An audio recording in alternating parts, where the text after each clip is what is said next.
Okay guys, we're out in the cornfield. I'm doing the second pass with the aggressive high residue or high clearance shank Danish tine. So in the last video I told you that I would have to be back very fast. So here is what we have after that first pass. We get down in the row and we see we've got everything. We've got foxtail, cocklebur, morning glory. There's a bigger cocklebur there that is the same age as the corn. And the corn, you know, looking across this way, it looks relatively clean. But when you get down in the row, you can see there's a lot of weeds there in the row yet. So our objective is killing those weeds in the row. So it would be nice to be able to drive now, like I do in my other videos, but I have to pay so much attention here that I'm not going to drive. I'm just going to talk real briefly.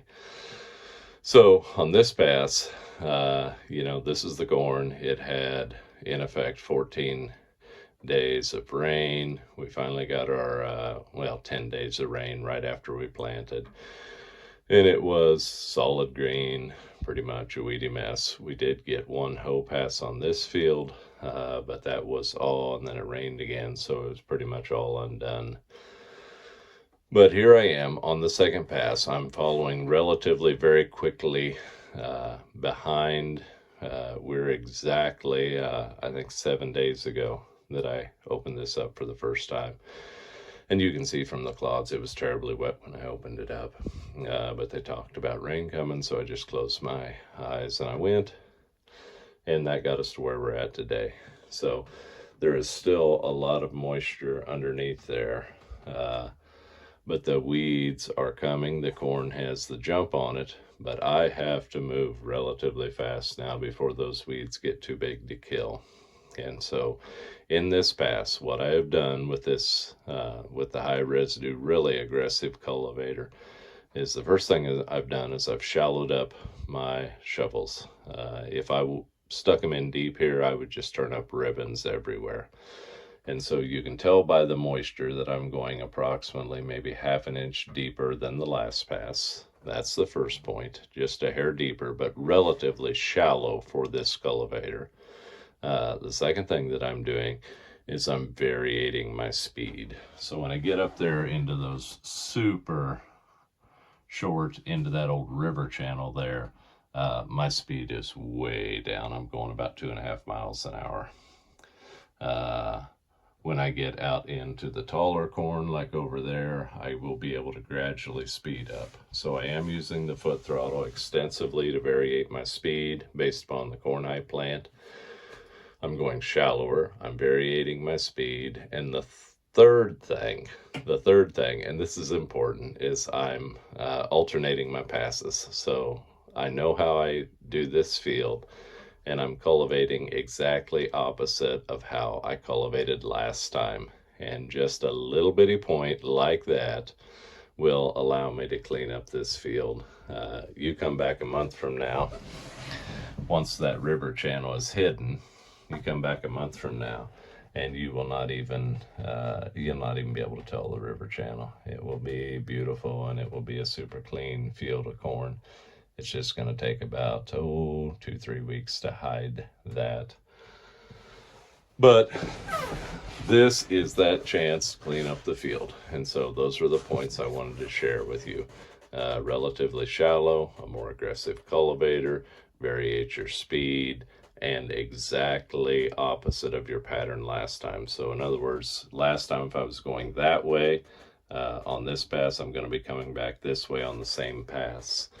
And with that, we will be able to clean up this field. And now we are back in another cornfield, the Big Bottom. This is the field that never had the rotary hoe, and so yes, there are some weeds right in the row there.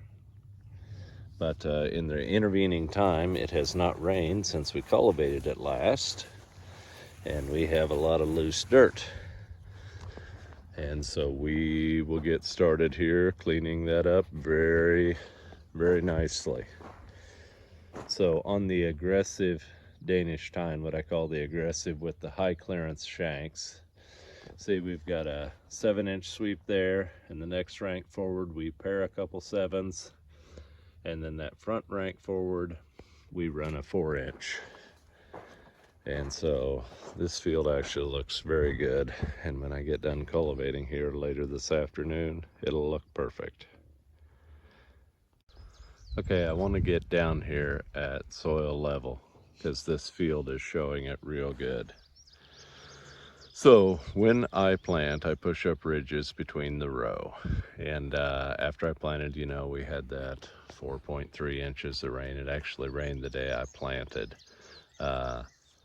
This field was not rotary hoed, want to remind you of that. But anyway, the temperature was warm and perfect growing conditions. And so when I planted, there was a ridge right here between the two rows. And after one pass of the Danish tine, the field, if you look out across there, is relatively flat.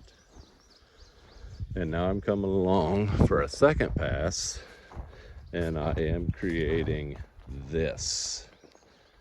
And now, compared to when I planted, the ridges are perfectly reversed. Now the ridge is on the row. And by doing that, you can bury a lot of weeds. And so we're cleaning it up perfectly. But the ridges, you know, in effect, from where this point is right here in the row, 3 inches down, 3 inches up, 6 inches of dirt. And if you move 6 inches of dirt and you do it correctly, you can bury just about anything. So here is one little bitty clip about how fast I'm moving on this cornfield.